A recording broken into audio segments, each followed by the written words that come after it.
Bienvenidos, bienvenidas de En Busca de la Armonía. Hoy tenemos una invitada especial que se llama Juana Gallardo.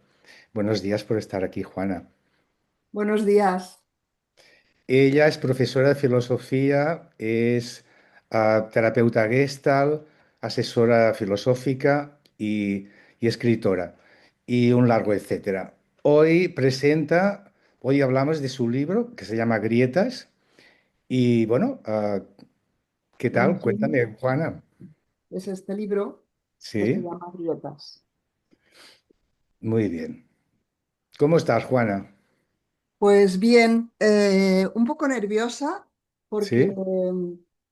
yo soy nerviosa e insegura, pero estoy contenta de que me ofrezcas este espacio. Muchísimas gracias porque, bueno, es un micro que me ofreces para dar a conocer mi libro y te lo agradezco, como te agradezco también tu amistad.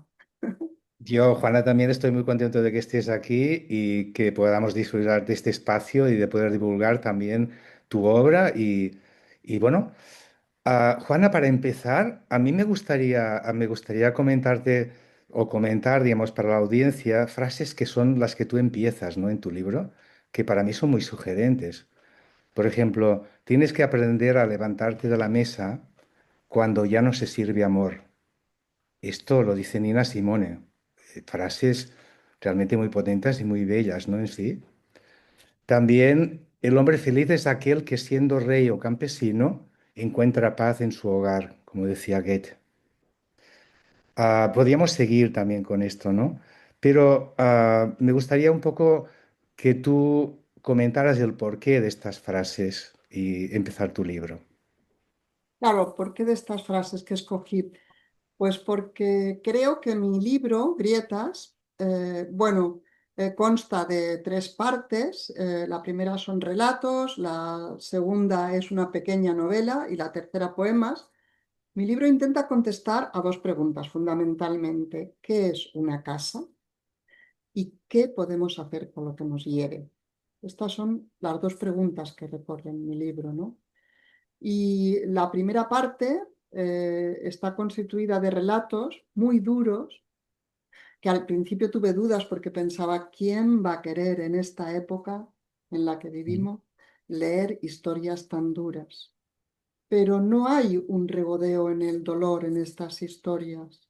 Hay una necesidad de mirar y reconocer las heridas para poder atravesarlas y trascenderlas, para poder hacer que estas heridas nos transformen para bien y no para mal. Entonces esa es la idea y también para provocar con estas historias de dolor que cuento, para provocar lo que Aristóteles decían que provocaban las tragedias griegas, salvando la distancia, que era la catarsis, como un movimiento emocional en el espectador al ver tanto dolor, de compasión por el ser humano. Ese es el propósito principal. Juana, tú en nuestros relatos hay personajes que son muy tiernos, o sea, a través del dolor también hay mucha ternura y mucha compasión, ¿no? Y eso también es muy bello de expresar eso. Y luego lo que me ha llamado la atención es con la lucidez, cómo escribes, cómo transmites y cómo casi el olor de del lugar, del espacio y a pesar de serlo duro, también es muy cercano, ¿no? No tiene tiempo todos estos relatos que tú expones. Sí, claro, todos, es verdad que mis personajes están tratados con amor, con cariño, y todos tienen en común dos cosas: el haber vivido unas historias muy duras y el haber logrado hacer del dolor semilla, el no haberse quedado en la herida, sino haber sabido limpiarla, cicatrizarla y poderse reconstruir y realmente vivir una vida no al margen de la herida, sino con la herida, pero no dentro de la herida. Son personajes que todas las historias están, si te has fijado, descritas en el ámbito familiar. ¿Por Ujú. qué? Porque en la familia hay mucha luz. Es el lugar donde aprendemos, donde realizamos los aprendizajes más importantes. Aprendemos allí a vincularnos, aprendemos a pertenecer, aprendemos nuestras necesidades, ¿no? Pero también precisamente porque hay mucha luz, hay mucha sombra. Es un lugar de intimidad, de máxima exposición, de máxima necesidad. Y a veces lo que ocurre es que el comportamiento de algunas personas que están en ese lugar convierten la casa en no casa. Todo mi libro está girando en torno a esa idea. La casa es el lugar, es un lugar donde tiene que ser posible el ser, el descanso, la reconstrucción de uno, el sueño de uno, pero hay historias que rompen eso y ese lugar de máxima seguridad y de máximo descanso se convierte en un lugar muy difícil en el que las personas ya no quieren estar porque no es un lugar seguro, sino que quieren huir porque es un lugar del daño. Mm, Entonces, eso es lo que he intentado recoger. En todos los relatos hay al final o una frase o un fragmento que te dice que ese personaje mío se ha reconstruido. Se ha reconstruido porque ha logrado hacer lo que el kintsugi hace en Japón, ¿no? Tapar las heridas con pan de oro, no para mm, ocultarlas, que ya veremos ahora qué podemos hacer con lo que nos hiere. Ahora lo explicaremos. No, el pan de oro lo que hace es, al contrario, enfatizar la herida. Se rompen las cosas de usarlas, nos rompemos nosotros de vivir y reconocer eso es hermoso y no hay que ocultarlo. ¿M?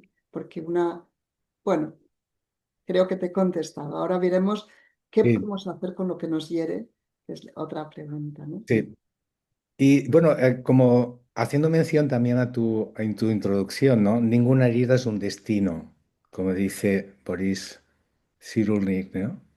Y puedes hacer un poco algún comentario sobre eso, que ya lo has Claro, hecho, sí, que ya. cuando la herida se convierte en destino, cuando uno no hace nada con la herida, ahí o cuando uno hace algo equivocado con la herida. Entonces la herida es un destino, porque el destino es en lo que te quedas, no lo superas. Entonces, la herida es un destino en tres ocasiones.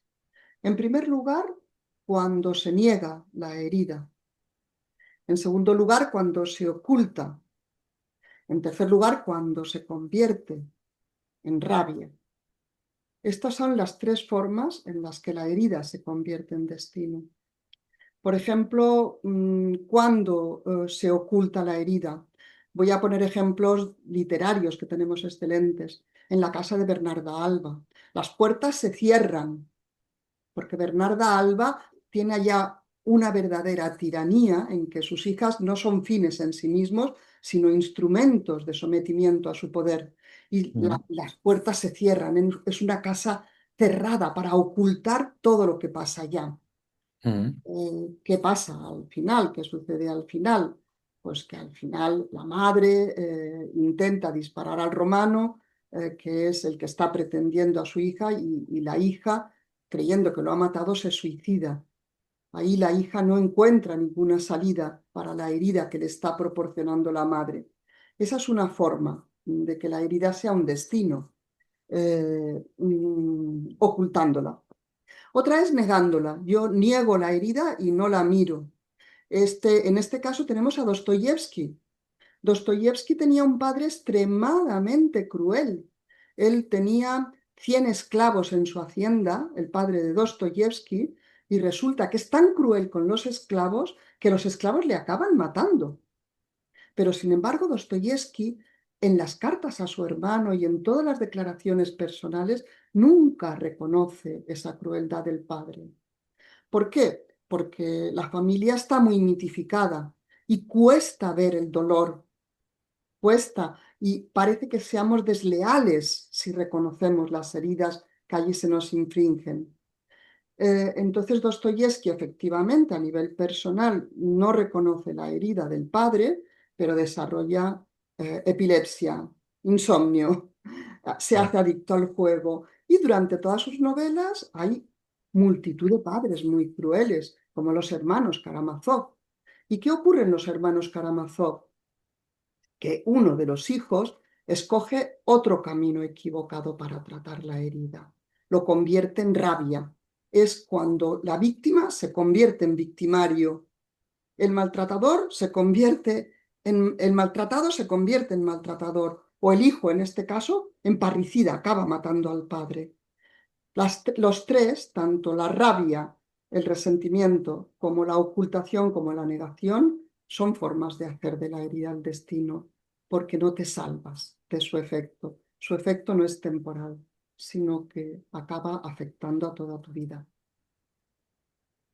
Juana, Luego bueno, hay es otras bellísimo tres lo que... formas que Sí, explicaremos de convertir la herida en algo bonito. también. No, puedes, es tu espacio, que decir, puedes seguir contando. No, no, tú dime, conta- dime, que yo iré contestándote, que me gusta escucharte. Ah, bueno. O sea, todo el mundo sabemos lo que es un libro, ¿no? Pero, ¿cómo se crea un libro? Y más este libro, ¿no? En particular. ¿Cómo ¿Cómo, se cómo llama? es? Sí. Sí, pues yo nunca me he puesto a escribir un libro, porque ahí se produciría una hiperintencionalidad que sé que no me daría resultado, ¿no? Entonces yo nunca he escrito libros, he escrito Mi abuelo americano, Bestiario del deseo y este, pero nunca ha habido el propósito de escribir un libro.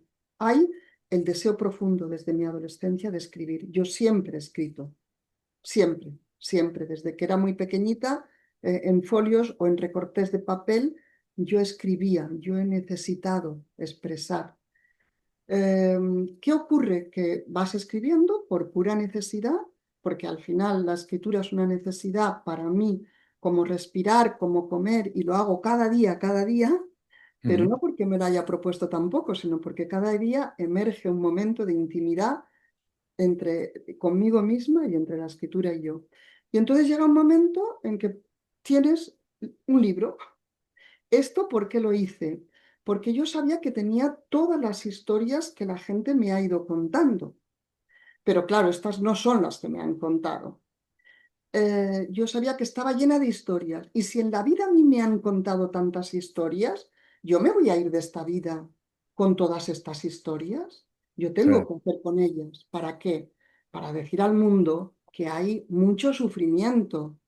André Malraux preguntó una vez a un cura de fuera de París qué había aprendido con las confesiones. Y el escritor le dijo, el cura le dijo, mira, yo he aprendido con tantas historias que me han contado en el confesionario, primero, que hay más dolor en el mundo de lo que podemos imaginar.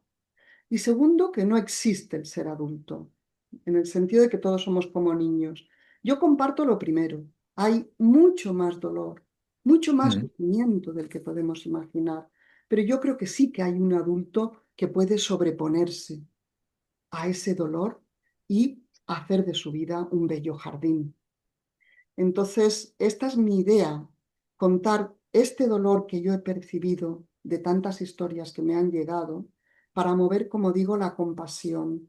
Si cuando miramos a alguien realmente pensáramos, igual ha sufrido más de lo que parece o de lo que yo puedo pensar, abriríamos más nuestra compasión hacia esa persona y seríamos más amables, porque la amabilidad es lo que falta. A veces ni nos miramos, mm, a veces verdad. miramos y no le decimos a la persona, hola, buenos días, como que somos seres sintientes y seres sufrientes, y eso tendría que mover nuestra compasión. Eso fue en el primer caso, las primeras Sí. historias. Pero luego lo que pasó es que apareció una segunda historia que yo iba escribiendo paralelamente, ¿eh? No la Sí. escribí primero una y luego otra. Y es la pequeña novela dedicada a Fabiana. Fabiana es una mujer que llegó a nuestra vida hace más de 20 años, era bajita y con cierta deformidad y no la aceptaban en las empresas de limpieza. Pero yo entendí su razonamiento y la acepté. Me dijo, cuando no ves bien te pones gafas. Pues yo soy bajita, pero entonces me pongo una escalera y claro que puedo Claro. limpiar. Y a partir de un momento en el que yo siento que nos vamos a separar, porque ella va a volver a Bolivia, empezamos a encontrarnos. Y de estos encuentros surge la narración de una historia para mí maravillosa como ejemplo de realización de ser humano. Encontré una persona muy sabia, aunque yo ya lo sabía, que también continuaba con la cosa de qué es la casa y qué no es la casa, porque ella como inmigrante necesita una casa. Claro, el inmigrante se desarraiga y vive en el aire un tiempo. Y por Ujú. eso el verbo preferido es prosperar. Pero prosperar ¿para qué? Para tener un lugar propio. Y Claro. entonces Fabiana tiene esa casa. Volvemos a la casa y volvemos a qué hacemos con lo que nos hiere. Ella ha hecho todo lo positivo que se puede hacer con lo que nos hiere. Juana, ¿dónde se encuentra la casa cuando no la tienes? ¿Dónde se encuentra? A veces Juan. la casa está en el interior, porque a veces buscamos, como el cuento de Nasruddin, que cuentan que un hombre llega de noche a su casa y ve que otro está buscando alrededor de una farola una cosa en Ujú. el suelo y le dice, ¿qué estás buscando? Le dice al vecino. Dice, busco la llave. Dice, ah, pues yo te ayudo también. Y cuando al rato de buscar y no encontrar, dice, oye, ¿la has perdido aquí en este trozo? Dice, no, no sé dónde la he perdido. A veces buscamos la llave donde creemos que hay más luz, pero no tiene por qué ser necesariamente el lugar donde la hemos perdido, ¿no? Entonces, la casa a veces la buscamos fuera, pero a veces está dentro. Por eso el tercer apartado de mi libro se llama La poesía como casa, porque para mí es una casa. Es una casa que reúne todas las condiciones. Me permite desarrollarme como ser, me permite soñar, me permite tener otras identidades, que también creo que es una necesidad del ser humano. Me permite descansar, me permite soñar. Entonces, a veces la casa está dentro. Tú haces referencia a inmigración, cuánta gente, por ejemplo, podría estar escuchando en este momento y cómo se identifica, digamos, con su lugar, con su casa, con su nacionalidad.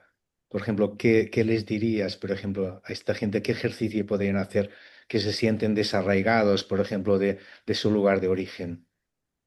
Sí, yo creo que la inmigración, como dije el otro día, bueno, la inmigración me ha interesado siempre. Mi abuelo americano es en realidad el síndrome de Ulises.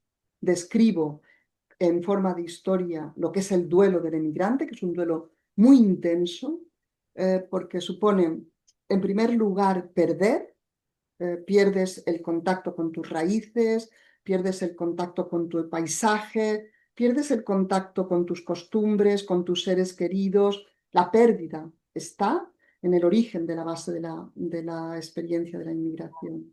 Luego mueve un segundo resorte muy importante, el resorte de la esperanza. Quien se traslada de un lugar a otro lo hace esperando una vida mejor, lo hace buscando una vida digna, que es lo que está buscando Fabiana todo el rato. Y por lo tanto hay mucha esperanza. Y luego está el tercer resorte que mueve la inmigración, es la transformación. Nadie sale de la inmigración siendo el mismo, porque la inmigración es una experiencia tan potente que te transforma, para bien o para mal, pero te transforma profundamente. Entonces, la experiencia de la inmigración a mí me interesa porque el ser humano, los primeros homínidos empezaron a trasladarse. Claro. Como desde el principio tenemos en los genes la necesidad de caminar, de trasladarnos, de irnos a otro lugar, ¿no? De pensar que en otro lugar vamos a tener otra vida mejor. A veces, claro, se mueven huyendo de la violencia más extrema, de la guerra, de la pobreza, ¿no? La experiencia de la inmigración yo creo que siempre me va a interesar, porque encuentro que es muy rica y ahí encontramos casi todas las formas de sentimientos humanos que se pueden dar. Es como un Juana, museo de sentimientos, la experiencia del inmigrante. Juana, tú hablas en tus relatos con estas personas de diferentes lugares y, y lo plasmas con una visión muy, o sea, como muy cinematográfica, por decir eso. ¿Cómo consigues hacer eso? Que puedas ver, que puedas realmente ver, prácticamente oler el del lugar donde está, darle esta esencia. Por ejemplo, ¿cómo transmites eso? Mm. Bueno, creo que puede ser cinematográfico por mi cultura cinematográfica también. Y lo que hago es que necesito mucho contexto para entender al personaje. Necesito las dos cosas, el contexto, y por eso hay muchas descripciones de ambientes en mis relatos, incluso del coche Chevrolet, de no sé qué, doy detalles muy concretos de cosas, porque establecemos una relación con las cosas y las cosas las establecen con nosotros. Y luego necesito entrar en los personajes. Y, o sea, necesito el exterior que esté bien descrito y necesito la profundidad del interior. Y en este caso, esto de entrar en el personaje lo logro a través de preguntas. Todos mis personajes están viviendo situaciones de una gran confusión, porque Mm. en ese espacio íntimo de la casa donde debía predominar la confianza, y donde deberías recibir el mensaje de confía en ti, están recibiendo mensajes opuestos. Y eso genera mucha confusión, mucha incertidumbre, aparte del sufrimiento. Y eso lo he traducido en palabras para que podamos entender el tormento interior o la atmósfera interior que vive ese personaje. Puedo leer un fragmento, si quieres, Sí, para claro, pues entender esta sí. mecánica de las preguntas, ¿no? Hay muchas preguntas. Voy a leer un fragmento de un chico, un señor que ahora tiene 70, dice, pero que a los 3 años observó una pelea entre sus padres y su padre desapareció de su vida. Vale. Desapareció de su vida y ya no volvió a aparecer, pero él mantenía relaciones con la familia del padre. Fíjate qué situación tan confusa para un niño de 3 años, ¿no? Entonces, el Sí. día de la comunión, la madre viene con una sorpresa y le dice, tu padre quiere verte. Y el niño va con mucho deseo para encontrarse con el padre. Veamos qué pregunta tiene ese niño tan sencilla. Dice, me llamo Enrique Capdevila. En esa escena, en la escena de los padres, de la separación, tenía 3 años. Ahora estoy a punto de cumplir los 70. Cuando hice la primera comunión, volví a tener noticias de mi padre. Mi madre me dijo, muy contenta, que quería verme él. No sé si efectivamente lo dijo o era solo el deseo de ella. Al terminar la ceremonia, los dos, mi madre y yo, empezamos a caminar por el paseo de San Gervasio hasta llegar a la placita que hay al final de la calle Balmes. Hasta aquel momento yo no entendía mi historia. Fíjate la confusión. Yo no entendía mi historia. ¿Por qué él desapareció de nuestra vida? ¿Por qué yo continuaba en contacto con su familia como si fuera el hijo de un muerto? Veía con asiduidad a mi abuela, a mis tíos y a mis primos. En Navidad iba a pasar con ellos alguno de los días de fiesta, aunque previamente preguntaban a mi madre qué día iba a ir yo para que él viniera otro distinto. Esto lo supe más tarde. Yo quería entenderlo y hablar con él ese día de la primera comunión.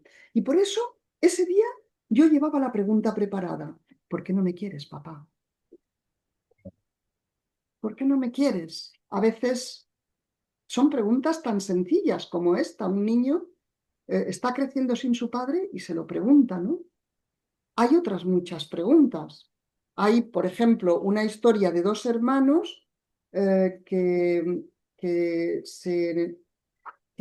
uno ha tenido una suerte diferente al otro y uno se siente culpable por no haber tenido la misma suerte que él.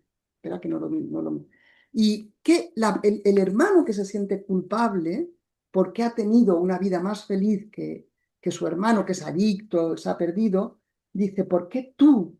¿Por qué no yo? ¿Por qué no puedes ser feliz? ¿Cómo ser yo feliz si tú no lo eres? ¿Por qué yo he sobrevivido? Estas preguntas en realidad me inspiré en los campos de concentración. Cuando sobrevivían, se sentían culpables y no tenían fuerza para coger la vida, porque los otros habían quedado allá. Pues este hermano se hace las mismas preguntas. A veces las preguntas que se hacen mis personajes no tienen respuesta, Claro. porque a veces lo que tenemos que aceptar es que la vida nos crea situaciones y preguntas y no hay respuesta. La vida no es ni justa, ni lógica, ni racional. Y el reto está en amarla a pesar de todo, ¿no? Juana, ¿dónde se quedan las palabras que no se dijeron? ¿Dónde se quedan las palabras que no se dijeron entre dos personas? Esta es otra pregunta que se hace una mujer que, esta es una historia muy sencilla. Ella se ha casado y la familia del marido la rechaza. Esto podía ser una experiencia, decir, no tiene importancia, pero la Mm, tiene y mucho. Cuando una persona entra en contacto con otro sistema familiar, lo que ansía es pertenecer, lo que ansía es ser aceptado, ser mm, amado. Y cuando es rechazado, no lo entiende. Y cuando además ese matrimonio provoca el distanciamiento entre el suegro y el marido, ahí hay mucha culpa. Y ella se pregunta, ¿dónde están esas palabras que tenían que estar diciéndose ellos para arreglar esta situación? Porque ella va a tener un hijo y no quiere que su hijo sea un hijo de ese silencio de los adultos. Quiere que sea un arbolito que crezca en el bosque familiar. Entonces, por eso se hace esa pregunta. O es otra pregunta sin respuesta.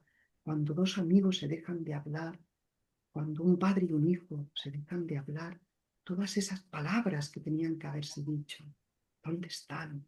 ¿Dónde se van? Son preguntas que, mm. a partir de la interrogación, nos enseñan el lugar de la herida. Juana, de todas maneras, en este mismo relato también es muy, muy, muy bello, ¿no? Cuando esta mujer que va a presentar a su nieto, al hombre, bueno, que sería su suegro, y hay un momento en que ella enferma y no va a verlo, y él le pide qué había hecho, ¿no? O sea, una, la indiferencia o la dureza de no querer ver, digamos, a su nieto o a su, ¿cómo se llama? ¿Su yerno? ¿Yerno sería? Bueno, Bueno, la cosa es y que luego, ella ha caído enferma y durante una semana sí, ella se ha acostumbrado a ir con el niño para enseñárselo, pero el sí, abuelo la rechaza. sí, sí, En una semana desaparece porque ya está, el niño está enfermo, ¿no? Y al volver es cuando el suegro se ha dado cuenta del vacío que le ha generado la ausencia de que ella mm, apareciera con su nieto. Y es en ese momento, ¿no? Cuando el abuelo acepta mirar al niño, ¿no? Te qué referías bueno. a ese Sí, sí, momento, ¿no? sí, sí, me refería a esto, ¿no? También lo, o sea, entre la dureza y la ternura, ¿no? También esto, ¿no? Es decir, bueno, el no querer reconocer, digamos, que soy muy rígido y muy duro ante algo, pero de alguna manera también echo de menos, ¿no? El ver, A ¿no? veces, para evitar el dolor, generamos más dolor. Por eso Ya, es una invitación a mirar al dolor cara a cara, porque solo claro. mirándolo cara a cara podemos atravesarlo y que nos lleve a otro lugar. Si no, nos quedamos anclados, varados, como un barco en el barro de la herida, ¿no? Entonces, mi libro es miremos cara a cara el sufrimiento que se da en la intimidad de los hogares. Por eso, porque donde hay más luz hay más sombra. Es un juego Claro. permanente entre la luz y la sombra, ¿no? Y luego, Juana, claro, dime. no, digamos, me gustaría que leyeras algún trozo más o alguna poesía, lo digo más que nada por tiempo, si no, en otro momento Bueno, lo que volvemos pasa a es que seguir. me gustaría decirte si puedo que hemos nombrado las tres formas en que nos hacemos esclavos de la herida. Y hay tres formas de Claro. tratar la herida y convertirla en un beneficio, ¿vale? Una es nombrarla, otra es comprenderla y otra es convertirla en compasión. Y como ejemplo de convertirla en compasión, tenemos la escena en Troya, en la Ilíada, cuando Aquiles se enfrenta a Héctor, el hijo de Príamo del rey de Troya. Aquiles está muy enfadado porque ha perdido a su mejor amigo, Patroclo, que probablemente era su amante, ¿no? Entonces está tan herido que lo convierte en rabia. Es algo que hacemos a veces con las heridas, ¿no? Y pide un combate con Héctor, el hijo de Príamo. Y en este combate singular, Aquiles mata a Héctor, el hijo de Príamo. ¿Qué hace Príamo con su dolor? Aquiles sigue rabioso, esclavo de la herida.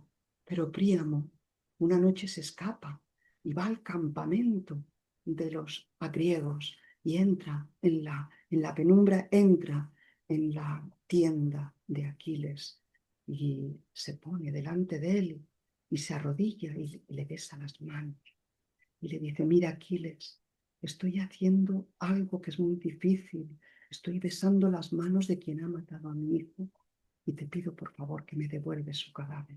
Él lo que quiere es el cadáver de su hijo para poder enterrarle.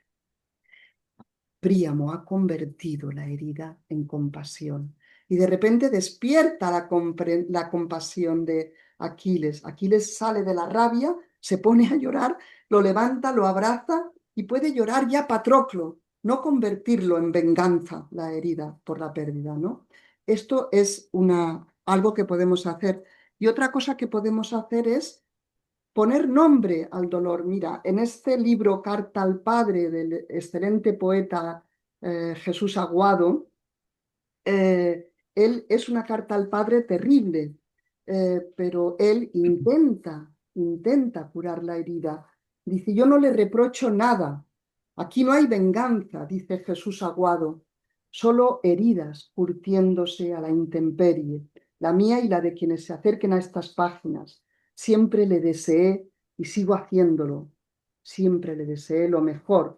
O sea que él realmente escribe a su padre para nombrar la herida. Dice, ¿cómo impedirte? Me preguntaba en el sueño que siguieras resucitando en mí, que ese fantasma que habías llegado a ser se hiciera poco a poco dueño de mi vida. ¿Cómo impedir que hubieras existido alguna vez? ¿Cómo desmorirte y desvivirte y desoñarte, aun a riesgo de no haber sido yo mismo, o precisamente por eso? Escribo para que no hayas existido nunca, Padre, para no haber existido yo mismo, para protestar por todo lo que existe, para protestar, para reconocer el dolor.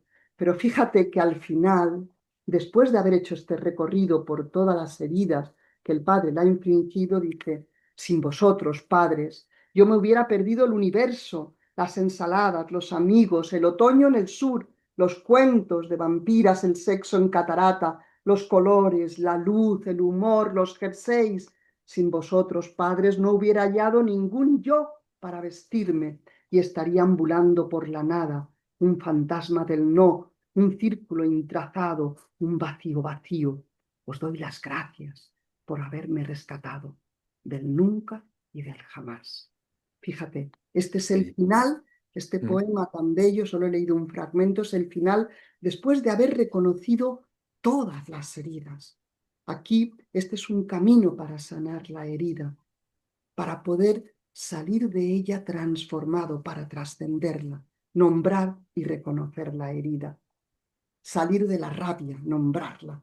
Este fue mi dolor, Padre, y ahora voy a vivir una buena vida. Qué bueno. Qué bueno y qué reparador también, ¿no? Reconocer eso y entrar en este espacio, ¿no? Claro, son las tres formas, nombrar, comprender o convertir en compasión. Son los tres caminos en los que la herida no se convierte en destino, sino que se convierte en algo que ocurrió, algo que nos hizo daño, pero ya en pasado. Es el camino que va de la herida a la vida. Juana, me encanta que estés aquí. Bueno, me gusta Y mucho. Y con, sí, y con y, toda la gente que y- pueda verlo.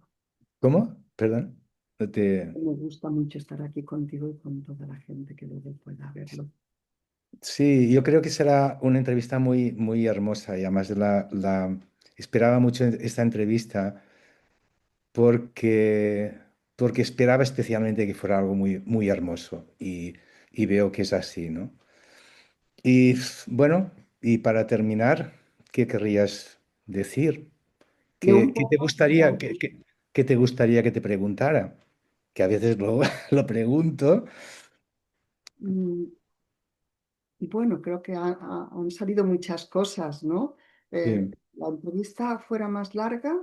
eh, Me gustaría hablar de la diferencia entre escribir prosa y poesía, pero no nos da tiempo y por eso prefiero leer una poesía. de acuerdo. ¿Verdad? ¿Te Y parece bueno, en bien? cualquier otro momento podemos también seguir en otra... Sí, una reflexión sobre la escritura, porque es muy diferente para mí. Claro, este libro contiene prosa y poesía y es muy diferente escribir prosa y poesía. Pero como digo, nos falta tiempo, pues, o bueno, o sencillamente no nos falta. Leo este, como podía leer otro, pero leo este. ¿Eh? Se De llama acuerdo. Libertad. Escojo creer en la demagogia de la nieve que nos persuade de que todo puede ser tapado y embellecido. No me importa que en el desierto no se oigan cánticos, ni que los cuerpos con deseos no saciados se equivoquen y busquen a Dios en maderas carcomidas.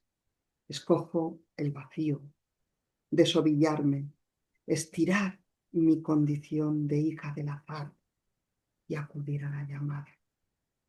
Creo que esto Mm. resume Ujú. eh, todo el libro, porque es acudir a la llamada de la vida. Estamos aquí.